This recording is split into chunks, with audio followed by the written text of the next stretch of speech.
Hello and welcome to e-DIRAP interviews. Today we'll be looking at the changes and advancement in ICT for development in Thailand. Joining us today is Dr. Thaweesak, President of the National Science and Technology Development Agency in Thailand.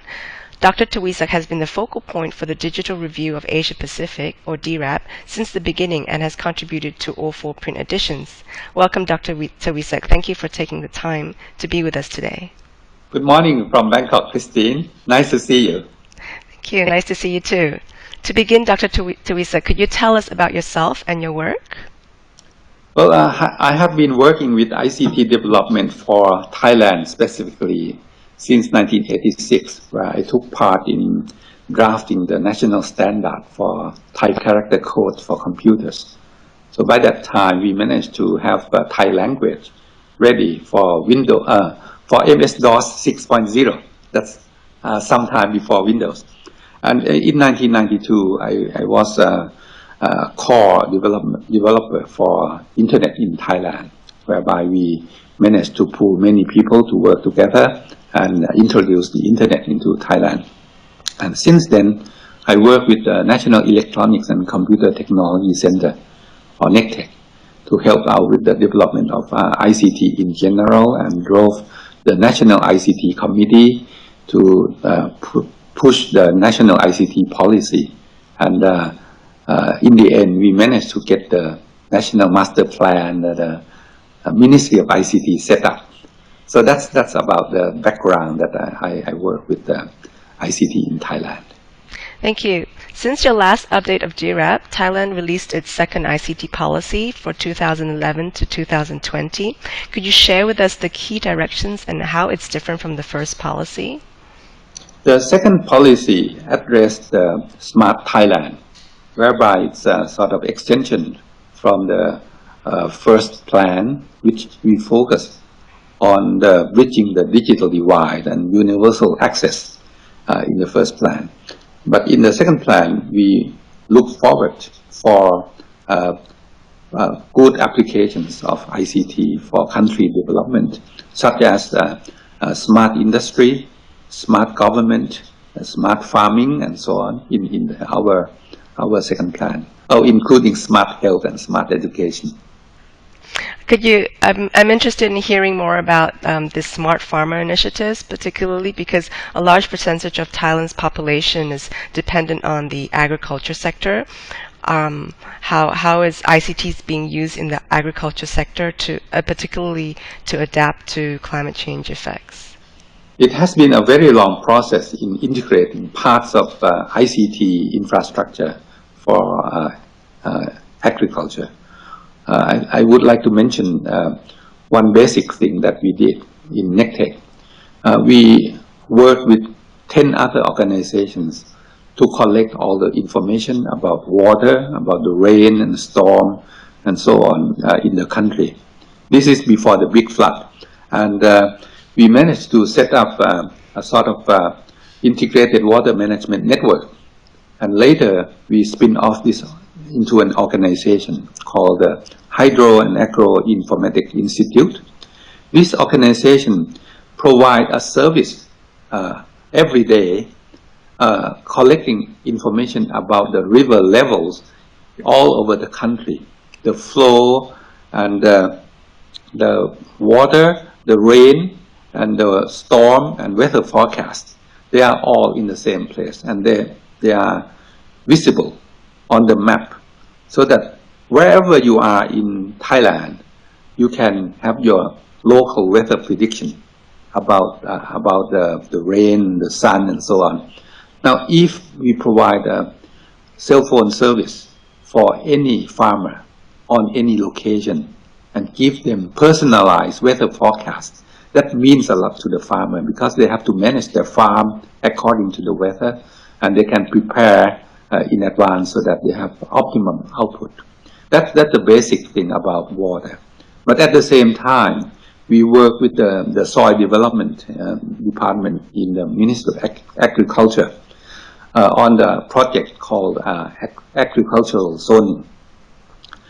With the soil suitability and the existing output of the farm, we can calculate with the weather and water information to recommend better plant to grow in a particular plot of land.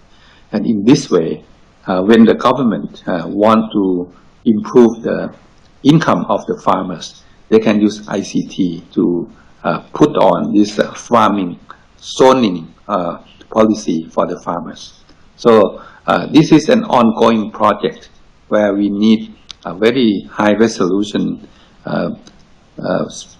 sort of the aerial photograph of all the lands and the big data service on the GIS and modeling. So the agricultural zoning project is a very interesting project that we are working on right now. Definitely, that's really interesting because I think a lot of the use of ICT in agriculture has been focusing on SMS services only, and they've remained as pilot project. And what you've introduced is a more of an integrated approach, and how the government is investing in the use of ICTs in agriculture. And I think that's a huge opportunity on how ICTs can be used in agriculture. And thanks for sharing that.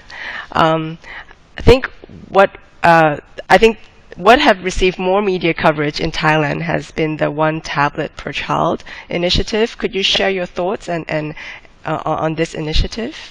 Well, this project is very challenging because the government spent a lot of money providing tablet to millions of children in Thailand.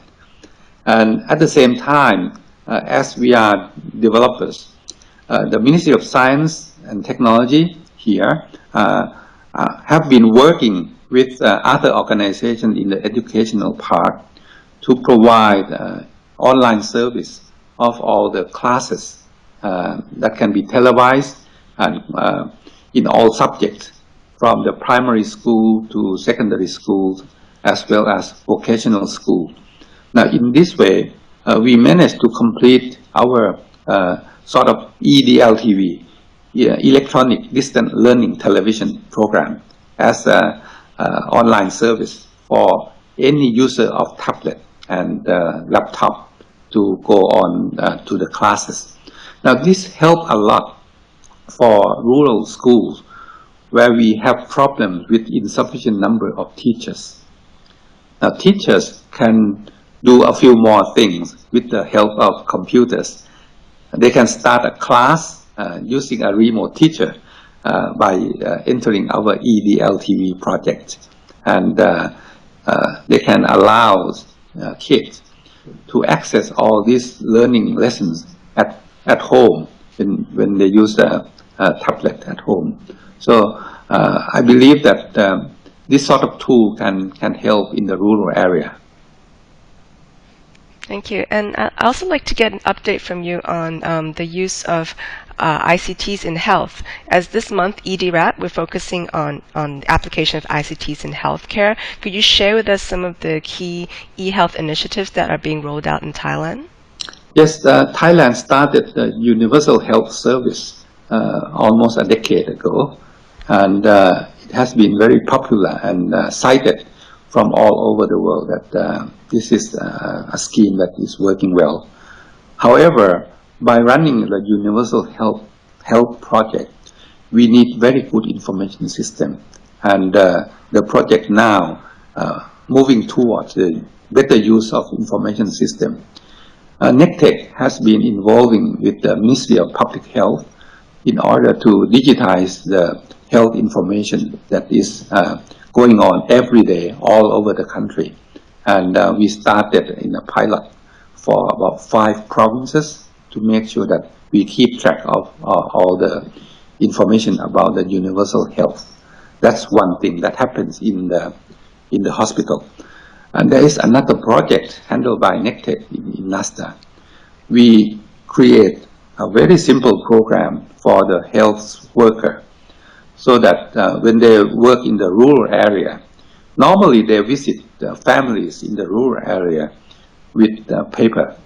But nowadays they can just use a smartphone and enter their information straight into the smartphone. They don't have to enter the location where they are because the smartphone has GPS. And by completing their work very quickly, they can provide better health service. The record is more regular and better quality in data. So with this family folder software, we improved a lot in the quality of healthcare in the rural area. Thank you. Could you also share with us an update on Thailand's e-government agenda and what e-government projects are currently being implemented and planned? Yes, in the past 5 years, we actually set up 2 new organizations in Thailand under the Ministry of ICT. The first one is the Electronic Government Agency. The second one is Electronic Transaction Development Agency. These 2 organizations have started a few projects which are going to be very important for the country. May I give an example on the EGA, the e-government agency?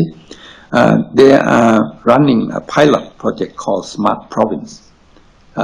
We select one province, Nakhon Nayok province, and implement GIS for the farmers. We implement online service for many ministries inside this province, and we provide sort of back office service for many government agencies so they can improve their own efficiency. And of course, basically, we provide sort of nationwide all government agency email. Well, email is very important as a single government agency cannot run email service very well by themselves. So we centralize email service for the government, and thereby we can start social network for government workers. And with this smart province, we hope that we can implement so-called national single window service, where a person or a company, when they have to contact the government agency for doing certain things like getting license, getting permits, and to do something, normally they have to go to many agencies one at a time. But by implementing national single window service, we set our target so that they can contact at only one place, and they can have all their application processed by several government agencies according to the law properly, and then get things done conveniently. So with this sort of service, of course, in the background, we need a very good GIS, geographical information system service, so that all the maps and all the locations are available. We use our own satellite to assist all the work, and in a year or 2, the government cloud service will be in place to replace the current infrastructure with the cloud service. So that's for example on the electronic government agency. And now on the electronic transaction development agency, they are working hard on bringing cyber security to all the government agencies, and they are promoting e-commerce so that the people using electronic payment and buying and selling things on the net in Thailand will have better and more secure infrastructure. Thank you. In countries such as Singapore and India, they are promoting ICT innovation and entrepreneurship and startups. To what extent is Thailand doing that, particularly in the application of ICT for social and economic development? Yes, we promote a lot of ICT research and innovation both in the public sector and in the private sector. In the private sector, I can see a few innovations coming out, and people can use it. But I would like to give you some example on the joint public-private partnership programs. I can see that we are working on a project called Thailand One Click.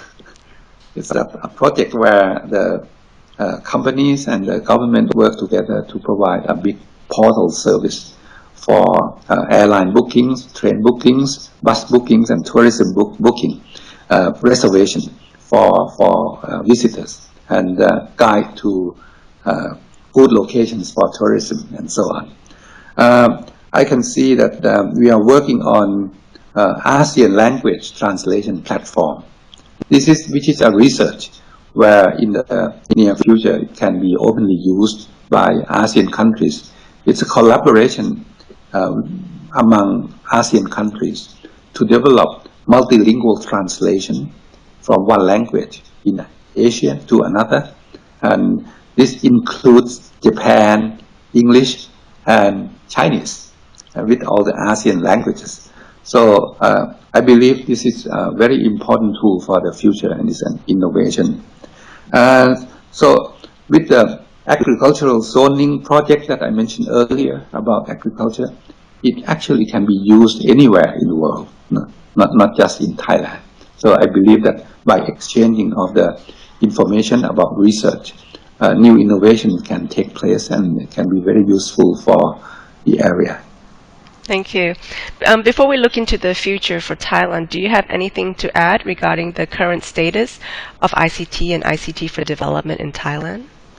Well, I think we should have moved a lot faster than what we can see. But that's probably because the government has limited budget for research and development. But we are hoping for the best and getting more interest into the future. But we can see that the private sector are moving in and they can put their own research and development projects inside and do a lot of good things and provide services to the people. I think in the next few months, we can see a new digital broadcast on the internet. There's a new big company starting this business, doing television on the internet. So with the country also shifting towards the digital broadcast, this will spin off lots of electronic market for new digital content. Mm-hmm. So I can see that in the future, the use of social networks, the proliferation of smartphones and digital broadcasts will bring about a lot of communications and applications of big data together. Thank you. Dr. Thaweesak, thank you for the informative interview, for your reflections and your insights. It's been a pleasure speaking with you today. We'll be posting this interview recording and a written summary of this interview onto the e-DIRAP community for them to comment on and share their thoughts. And to the viewers, thank you for watching. You can find more information about ICT for development in Thailand at the e-DIRAP website, digitalreview.asia. Thank you and goodbye for now. Thank you, Christine, for this talk. Thank you. Bye. Bye.